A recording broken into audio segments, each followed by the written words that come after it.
titulado 7 maravillas espirituales de la vida cristiana.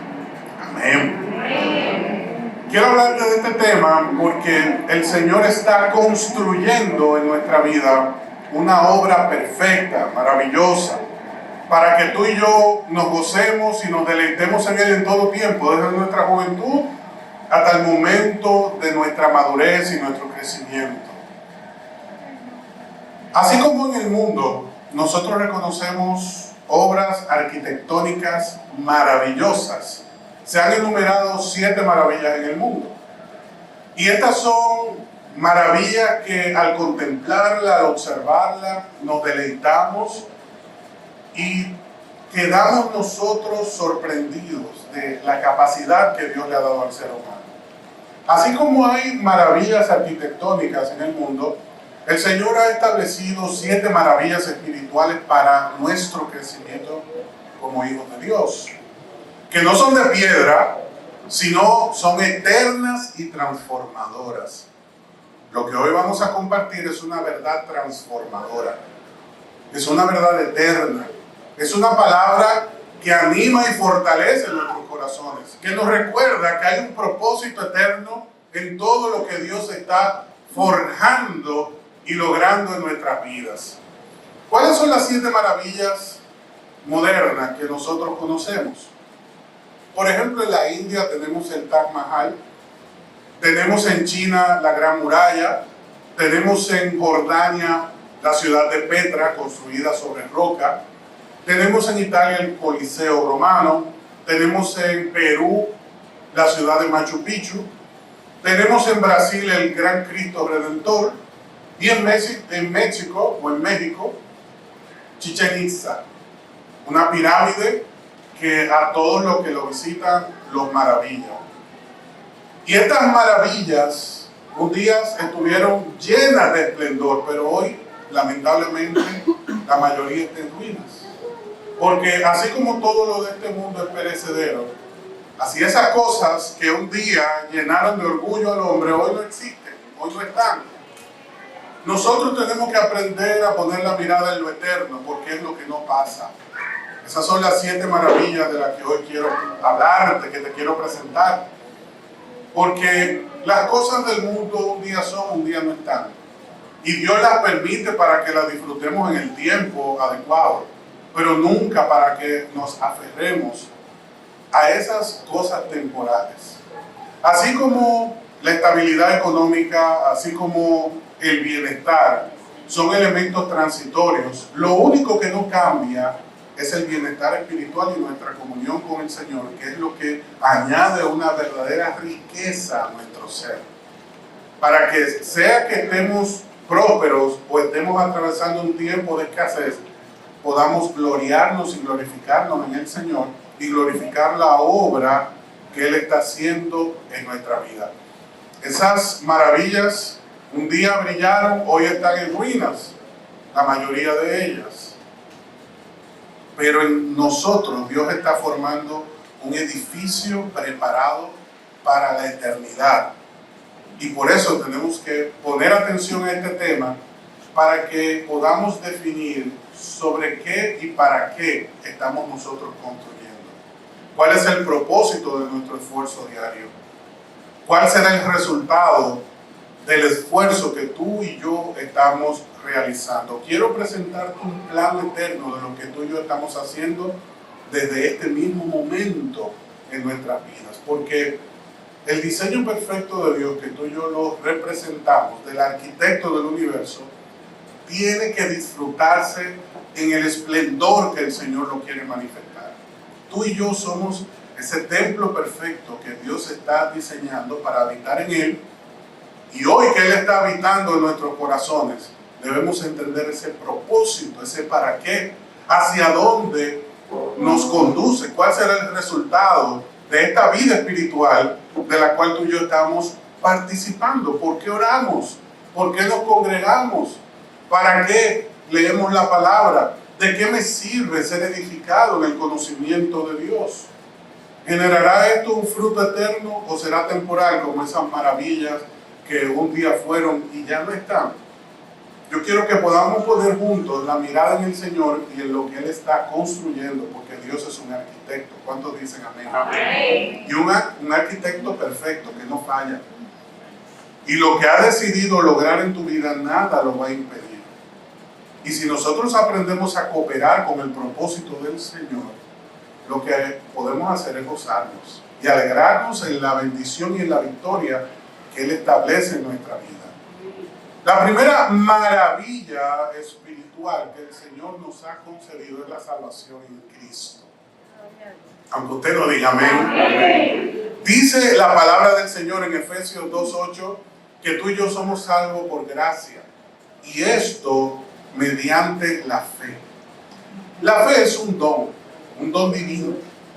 Tú y yo creemos en Dios y tenemos confianza en Él, no porque se produjo en nuestra mente la idea de buscar a Dios, adorarlo y conocerlo. Es un don. Dios nos da la gracia de poder conocerle. Él se revela a nosotros y que tú y yo correspondamos esa revelación, ese amor, es un don, porque dice Efesios 2:8 que tú y yo somos salvos por la gracia de Dios, pero dice mediante la fe. ¿Cuál es el medio? La fe. ¿Y la fe qué es? Confianza. Y dice la Biblia, y esto es don de Dios. ¿Cuál es el don de Dios? La fe. La fe salvadora. La confianza que hemos puesto en Cristo. No es que un día despertamos y dijimos, voy a seguir a Jesús a partir de hoy, voy a creer en Él. Este fue un regalo de gracia que el Señor nos concedió. Y tú y yo tenemos que corresponder ese amor que hemos recibido por gracia. ¿Cuál es nuestro trabajo? Corresponder ese amor. Día tras día, aprender a conocer los planes maravillosos de ese arquitecto. Excelente, perfecto, que nos llamó y quiere que seamos parte de un plan maravilloso, donde disfrutemos del bienestar que Él ha diseñado para nuestra vida, que disfrutemos de todo lo bueno que Él está logrando y forjando para nuestro bien, que aún en los momentos de dificultad Él está hablando a nuestro corazón para que podamos ver propósito en todo lo que sucede. Y por eso, por gracia, el Señor nos llamó a ser salvos. Es una invitación. Y la palabra don significa regalo. Tú y yo hemos recibido un regalo de parte de Dios. La pregunta es, ¿lo hemos aceptado? La palabra don es regalo. La Biblia dice que la fe es un don, es un regalo que Dios te dio. Cuando lo abrimos y lo hacemos nuestro, cuando lo recibimos, ¿qué llega a nuestra vida? Salvación. Tú vas al restaurante, te paras por la ventanilla, haces una orden y lo que recibes, si lo consumes y lo aceptas, pues entra a tu organismo y tú lo digieres. Nosotros estamos hoy ante Dios y Él ha servido para nosotros un regalo. ¿Lo has tomado? ¿Lo has hecho tuyo? Ahí entonces nosotros recibimos y participamos de la primera maravilla espiritual que el Señor tiene para nuestra vida. La segunda es la presencia del Espíritu Santo. Dice Romanos 8:11, el Espíritu de Dios, quien levantó a Jesús de los muertos, vive en ustedes. Vive en ti y en mí. Óyelo, el Espíritu de Dios, el Espíritu Santo, lo hemos identificado como parte de la triunidad de Dios, Padre, Hijo y Espíritu Santo. Y la Biblia dice que nosotros, que participamos de la primera maravilla, que es la salvación por gracia en Cristo Jesús, al recibir ese regalo, en nuestro corazón se mudó un nuevo inquilino y se llama el Espíritu Santo. ¿Quién habitaba antes nuestro corazón? Pues tú lo sabes mejor que yo.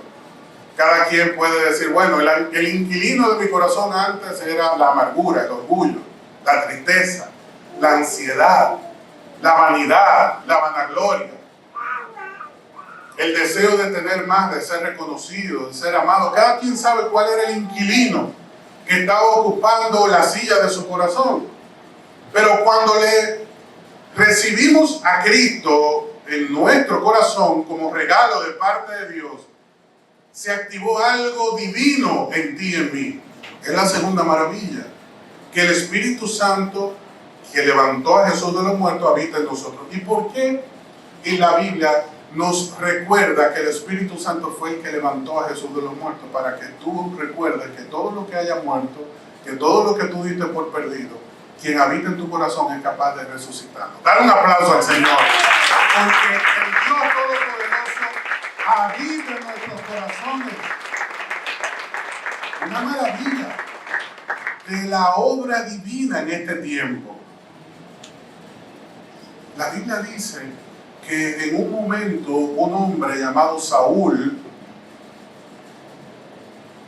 recibió en su vida el Espíritu Santo. Pero si seguimos leyendo la historia de Saúl, nos vamos a dar cuenta que el Espíritu Santo que un día habitó en su corazón se fue.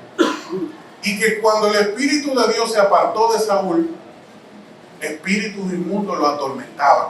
Y solamente un hombre, también lleno del Espíritu, cuando tocaba el arpa y adoraba al Señor, podía calmar esos demonios que había en Saúl. Y era David, lleno del Espíritu. ¿Cuál es la bendición que tiene la iglesia luego del Pentecostés? Esa maravilla divina que se ha producido, que nosotros hemos entendido y hemos estudiado, la presencia del Espíritu Santo. Romanos 8:11. El Espíritu de Dios, quien levantó a Jesús de los muertos, vive en mí. Declaro, el Espíritu de Dios vive en mí. La tercera maravilla espiritual que el Señor nos ha concedido es la palabra de Dios. Dice Hebreos 4:12, la palabra de Dios es viva y poderosa. ¿Cuántos dicen amén? A través de esta palabra hemos despertado, porque la fe, que es el regalo, el don de Dios, no llega por arte de magia. Dice que la fe viene por el oír. No es algo místico, oculto, es algo claro. Es un proceso divino muy bien establecido. Vemos una conexión directa y estrecha en el plan de Dios en estas primeras tres maravillas. La salvación, la presencia del Espíritu Santo por medio de la tercera maravilla de Dios, la palabra. Cuando yo como pastor comparto la palabra de Dios en este lugar, esa palabra de Dios transforma y salva, sana, libera, no mis ideas. Cuando yo entiendo que Dios no me llamó a ser chef, sino mesero, y yo entro a la cocina de Dios, tomo el plato que Él preparó, lo traigo a la iglesia y lo sirvo. Eso es lo que te alimenta. Y tú y yo descubrimos el poder y la vida de la palabra. Pero si yo le añado trastorno, cambio, su esencia, me puede provocar una sonrisa, me puede alegrar en el momento, pero no me transforma. Y el crecimiento en la vida se mide a través de la transformación. Lo que hoy somos, lo que hemos dejado. Cuando miro atrás y lo que hoy he podido alcanzar en Cristo.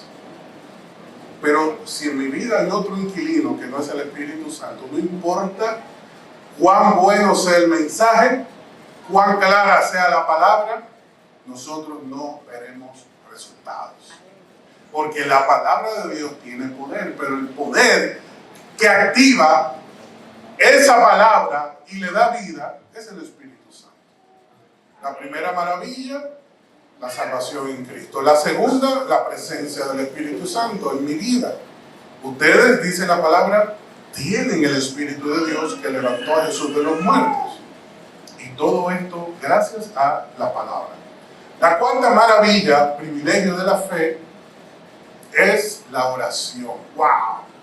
Quizá algunos habían dicho, pero ¿y dónde está la oración? ¿Cuándo van a hablar de la oración?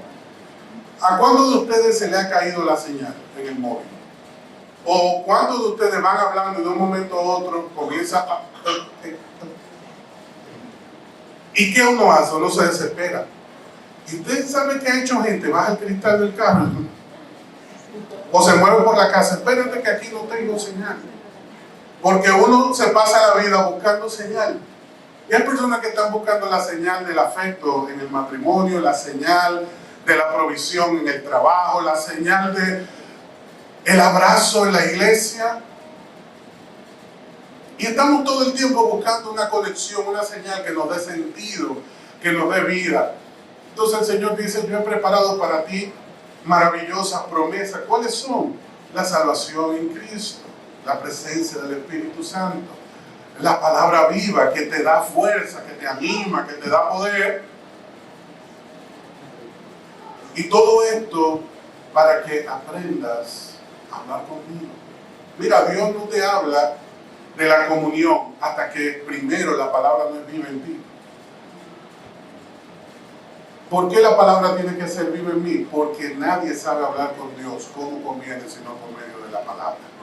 Cuando estudiamos la palabra aprendemos a orar. Cuando hay un creyente que estudia la palabra y tiene el talento de la música y la inspiración divina, comienza a cantar. Eso no se aprende, eso no se enseña. Las canciones más poderosas que ha proclamado la iglesia de Cristo a través de la historia fluyen de la experiencia con Dios. Las que son creadas te pueden alegrar y tú como que entras en el momento y te alegras, pero sales igual de ese lugar. Ahora, las canciones que estremecen y sacuden la iglesia son aquellas que fluyen de una experiencia directa con Dios, y esto es producto de la oración. Orar es hablar con Dios, y dice Efesios capítulo 6, verso 18, oren en todo momento. Y tú y yo tenemos que aprender a orar cuando estamos alegres y cuando estamos tristes. Cuando estoy alegre le doy gracias al Señor, y cuando estoy triste le digo, Señor, sosténme. Orar es hablar con Dios. A Dios no le gusta lo planificado, lo aprendido. A Dios le gusta la relación espontánea, la relación de corazón. Y a través de la palabra sabemos con quién estamos hablando. Con la presencia del Espíritu Santo sabemos qué pedir. Y sobre todo con la segunda maravilla, con la primera maravilla podemos tener derecho a lo que estamos pidiendo. Recuerden que hablamos de Juan 1:12, que dice que en Cristo pues tenemos la bendición de ser hijos de Dios. Eso nos da la potestad de poder acercarnos a Él con libertad. Yo no hago nada orando si no conozco la palabra, porque no sé con quién estoy hablando. Y cuando hablo con Dios tengo que estar lleno del Espíritu, porque Él me dice cómo debo orar. Y cuando el Espíritu Santo me dice cómo debo orar, es porque yo soy salvo, aunque usted no diga amén. La quinta maravilla espiritual que el Señor nos ha regalado es la comunión de la iglesia. Wow, esa no la estaba esperando. Porque muchas personas entienden que la iglesia es un invento. Aunque usted no diga amén. Todavía no lo diga. Pero lo cierto es que mucha gente entiende que la iglesia es un invento. Un invento del hombre. Para el hombre lucrarse, beneficiarse, pero no han entendido que la iglesia es el cuerpo de Cristo en la tierra. La Biblia dice en Hechos 2:44 que todos los creyentes se reunían y compartían todo lo que tenían. La iglesia se trata de compartir. Por eso tú ves que un hermano recibe la ofrenda, otro hermano cuenta la ofrenda, otro deposita, uno toca, uno predica, uno canta, uno sirve, atiende a los niños. Cuando la iglesia crece, hay más cosas que hacer y se dinamiza la obra, porque la iglesia es un cuerpo, no es una organización solamente o una estructura, es un cuerpo vivo en el cual Dios desea expresarle al mundo su propósito. O sea que la gente que ora y son salvas y tiene el Espíritu Santo en el corazón, se congrega, se reúne en armonía para compartir lo que ha recibido. Porque muchos entienden que la iglesia es un invento del hombre. Porque yo he escuchado muchas personas decir, yo me congrego, por un ejemplo, yo me quedo en mi casa, también eso es un un invento humano. Eso sí es un verdadero invento humano. Porque en la casa no se es iglesia. En la casa no se es iglesia. En la casa somos familia. Una familia biológica o una familia con un acto civil que nos hace familia. Pero en la iglesia somos el cuerpo de Cristo. Porque el cuerpo de Cristo consiste en unir las partes que son diferentes y hacer un solo cuerpo a pesar de nuestras diferencias. Gloria. El cuerpo de Cristo es cuando nos podemos congregar y poner a un lado nuestros intereses y aprender a crecer juntos. Y la Biblia dice, no dejen de congregarse. Yo sé que congregarse no es ir a un templo, congregarse es que los hermanos se reúnan. Pero es la familia de la fe que forma la iglesia. Porque si no, el Señor nos hubiese dicho en algún momento que te puedes congregar y si no, te quedas en casa. Lo hubiese dicho, pero en ningún momento lo dijo, porque Él mismo tomaba el paso de congregarse con los hermanos.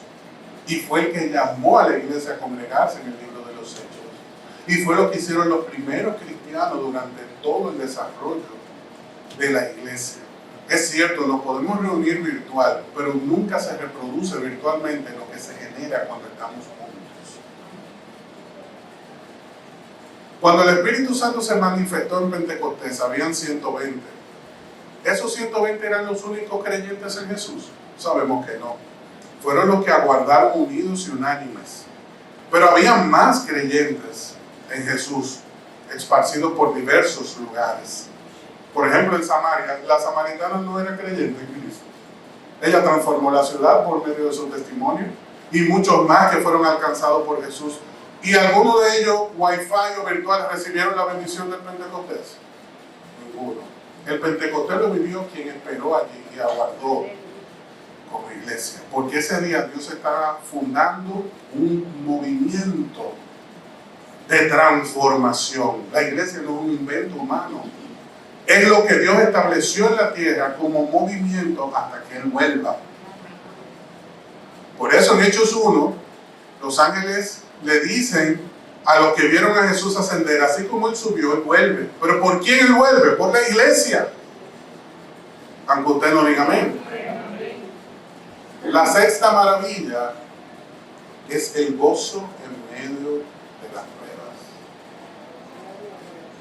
Amados hermanos, dice Santiago 1:2, cuando tengan que enfrentar problemas, considérenlo como un tiempo para alegrarse mucho.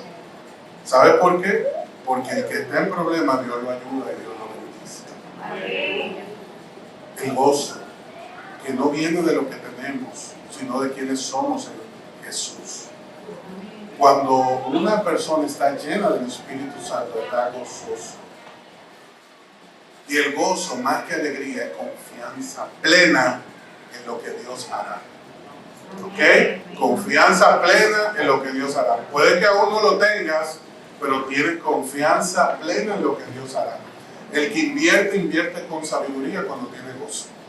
Porque si una persona está llena de amargura, todo lo que hace lo hace desde la perspectiva de la amargura.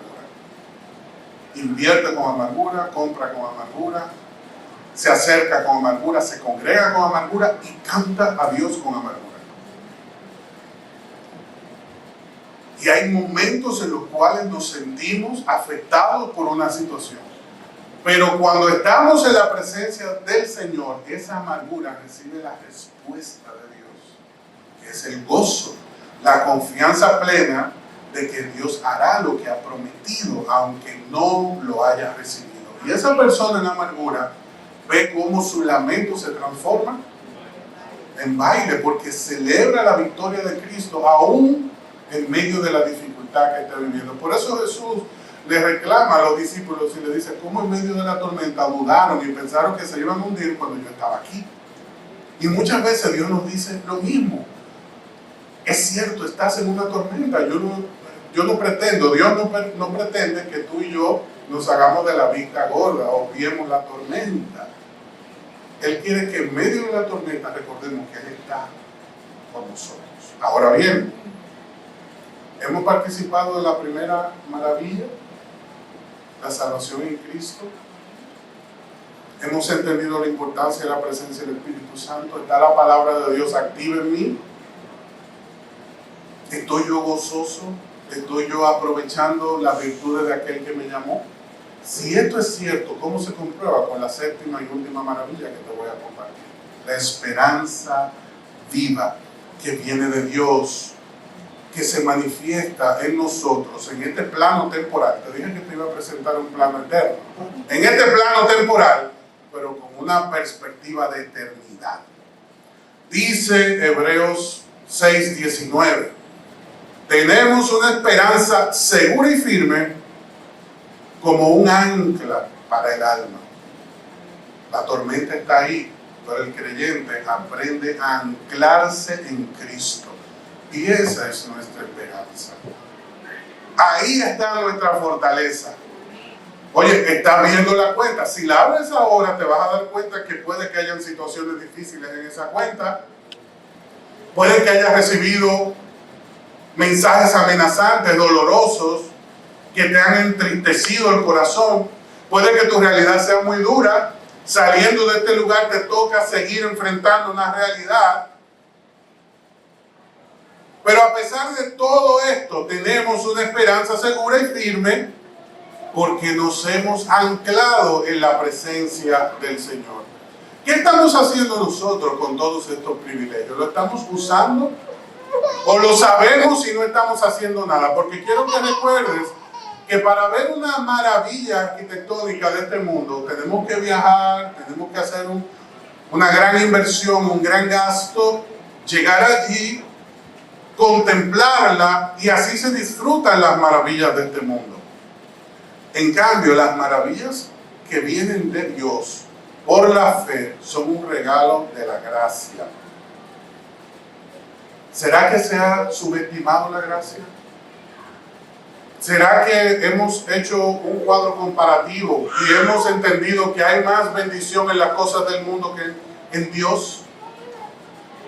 Porque lamentablemente muchas personas asumen la salvación sin valorarla, ignoran al Espíritu Santo, descuidan la palabra porque no la leen y oran muy poco, solamente cuando entienden que lo necesitan. Y yo quiero recordarte que el Señor dijo en Mateo 16 algo muy importante. En el verso 26 nos recuerda que de qué me sirve a mí decir, compartir que he visitado todas las maravillas del mundo y he gozado de todos los deleites del mundo si al final se pierde tu alma. Si no tienes esperanza eterna, si no tienes firmeza en la vida, ¿de qué le sirve al matrimonio poder declarar muchas cosas pero no tener firmeza? ¿De qué le sirve a aquel que está emprendiendo un proyecto tener todo el conocimiento del mundo si no lo puede disfrutar, si no lo puede aprovechar? Por eso te dejo este pensamiento. Recuerda que la muralla china se construyó para proteger, pero hoy es una ruina arquitectónica. En cambio, la salvación en Cristo es una muralla espiritual que nos guarda del pecado y de la condenación. No olvides que Petra, en Jordania, era una ciudad tallada en la roca, una gran maravilla arquitectónica, pero hoy está desierta. En cambio, la presencia del Espíritu Santo es fuente de vida que nunca se apaga. No olvides que el Coliseo Romano era un lugar de espectáculos y hoy es una ruina, pero la palabra de Dios, en cambio, es vida eterna y nunca estará en ruina. No olvides que Chichén Itzá era un centro de rituales. En cambio, la oración es el acceso directo al Señor. Esa pirámide en México era un atractivo, pero ya hoy es sencillamente una ruina. No olvides que Machu Picchu fue una ciudad impresionante, pero hoy está deshabitada. En cambio, la comunión de la iglesia es familiaridad viva y activa. No olvides que el Taj Mahal fue una expresión de amor de un esposo, pero hoy sencillamente está deteriorada por el tiempo. Mas el gozo del Espíritu en la prueba es el fruto del amor divino. Y por último, el Cristo Redentor de Brasil que es el que en mejor condición permanece, es una inmensa piedra, una estatua sin vida. Pero el Cristo de nuestra salvación, esperanza eterna, vivo y reinante en nuestros corazones. ¿Por qué no le damos un aplauso a Dios de la salvación?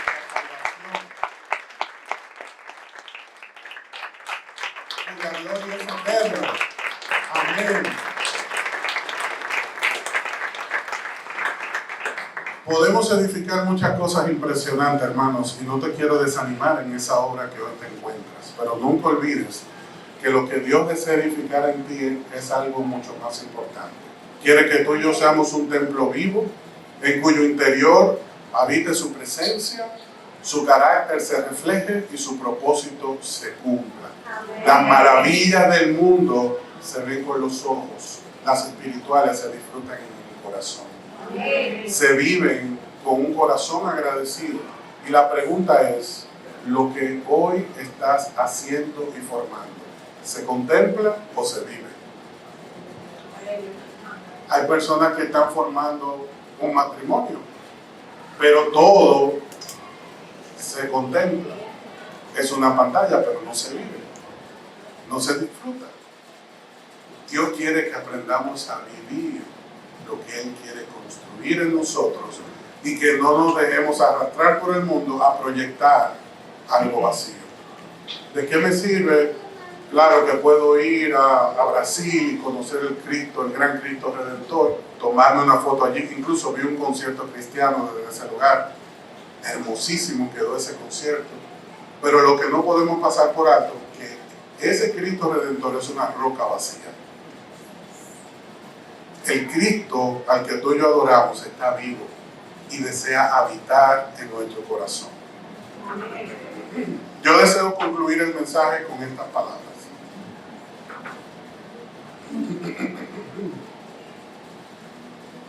En una ocasión, una señora decidió visitar una catedral en construcción.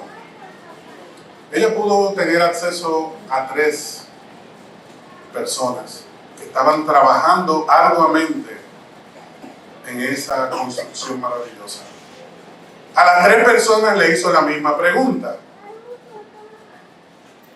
Ella le preguntó, ¿qué están haciendo? ¿Qué ustedes hacen? El primero le respondió, pues, yo estoy cortando rocas. El segundo le respondió, yo estoy ganando mi salario. Pero el tercero le dijo, estoy edificando una catedral para la gloria de Dios. Hay personas que viven la vida de esta misma forma. Hay algunos que simplemente se levantan para trabajar, y si tú le preguntas, ¿qué haces? Sencillamente te dicen, estoy picando rocas. En cambio hay otros que se despiertan y dicen, yo me levanto para ganar mi sustento. Y esa es su vida. Y eso le da sentido. Pero hay otros que hemos entendido, como tú y yo, que estamos trabajando, picando rocas, ganando el salario, pero lo hacemos para la gloria de Dios. Amén. Porque hemos entendido que nuestra vida tiene un propósito. Amén. Y el propósito que tiene nuestra vida es eterno. Y va más allá de lo que nosotros podemos ver ahora con nuestros ojos.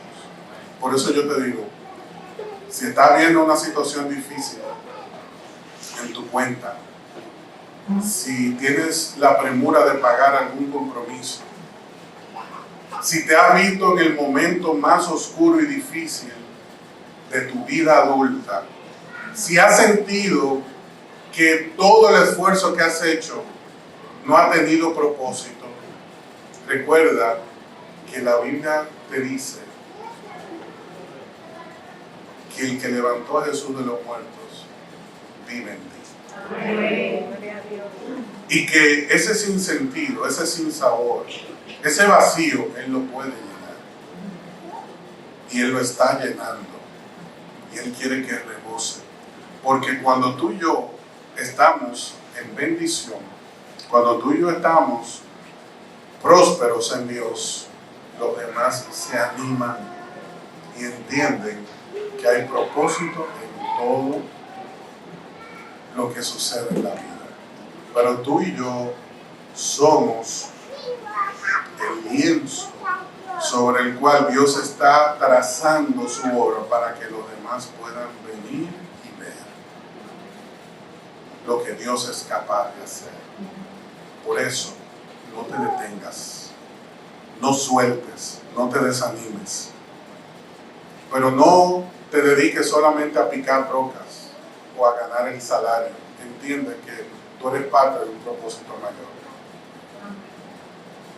Pídele a Dios que te permita ver el sentido y el propósito que hay detrás de todo lo que estás viviendo, lo que estás experimentando. No te sientes a quejarte de lo que te sucede. Siéntate a orar para que Dios le dé sentido a todo lo que sucede.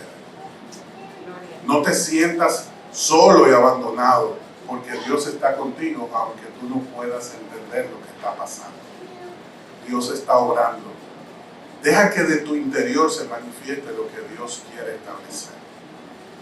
Y ora conmigo en esta mañana, en este día, y dile con todo tu corazón: Señor, yo quiero que se manifieste tu obra en mí. Aunque yo no pueda entender lo que está sucediendo, tú estás obrando. Aunque yo no pueda abrazar el propósito en este momento, tú me estás preparando. Y si me has permitido avanzar, ayúdame a disfrutar lo que has puesto en mi mano con el gozo, la mirada, la esperanza puesta en ti, Señor. Aunque yo no pueda ver muchas cosas, aunque me haya tocado despedir amistades, relaciones, me haya tocado perder las expectativas que tenía, yo quiero sentir gozo, experimentar el gozo de tu salvación en mi vida, Señor. Espíritu Santo, todo esto se acomoda solamente cuando tú estás presente. Por eso yo te pido que te manifiestes una vez más desde nuestro interior, para que podamos hoy estar convencidos de que aquel que inició la buena obra en cada uno de nosotros la va a completar, y eres tú, Señor Jesucristo. Hay una esperanza viva en nuestros corazones y tiene nombre propio: Jesucristo, Señor y Salvador de nuestra vida. Señor, que hoy podamos poner nuestra mirada en ti. Gracias, Señor, por esa palabra que anima nuestros corazones, pero que esto no se quede en un ánimo temporal, sino que se transforme en la materia prima de tu obra divina en nosotros. Que este mensaje sea combustible para nuestro corazón, y que esta edificación que somos nosotros, templo de tu Espíritu omnipresente, manifieste tu gloria, Señor. Sabemos que no estamos solos, que tú estás con nosotros. Por eso te pedimos, Espíritu Santo de Dios, hazte presente, manifiéstate en nuestra vida. Trae ese convencimiento, esa fortaleza, ese ánimo, esa apertura de puertas, este cambio de las circunstancias que hemos estado enfrentando. Esto es una guerra espiritual en la cual no podemos bajar la cabeza a menos que sea delante de ti, Señor, para orar y clamar victoria que viene de ti, de tu poder, de tu obra, Señor, en todo momento y en todo tiempo. No bajamos la mirada, Señor, sino que la subimos y la ponemos en ti, porque dice tu palabra que los cielos de los cielos de los cielos no te podrán contener, y que la tierra es el estrado de tus pies, y que tú gobiernas por encima de todo, y nosotros lo creemos. Y sobre toda esta circunstancia tú nos das la victoria, porque tú eres el que está obrando en medio de nuestro dolor, de nuestra enfermedad, de nuestra tristeza, y nos das victoria y la capacidad de avanzar y prosperar en los tiempos, y ver cómo la escasez tú la cambias en un tiempo favorable, abundante, donde tus bendiciones fluyen en nuestra vida como un río y nosotros no nos quedamos, Señor, ni expectantes ni como espectadores, sino que nos involucramos, Señor, en lo que tú estás logrando. Por eso declaramos que aunque yo hoy no lo haya visto, pues se revela en el nombre de Jesús en mi vida, en mi hogar, en mi familia, en mis generaciones. Porque tú eres un Dios eterno, tú eres un Dios que obra libertad, tú eres el Señor que levantó a Jesús de entre los muertos y hoy nos das la gracia de vencer y declarar victoria y ver propósito y ver cómo tu obra se afina y se manifiesta en nuestra vida. Tú estás obrando, Señor, en nuestra vida.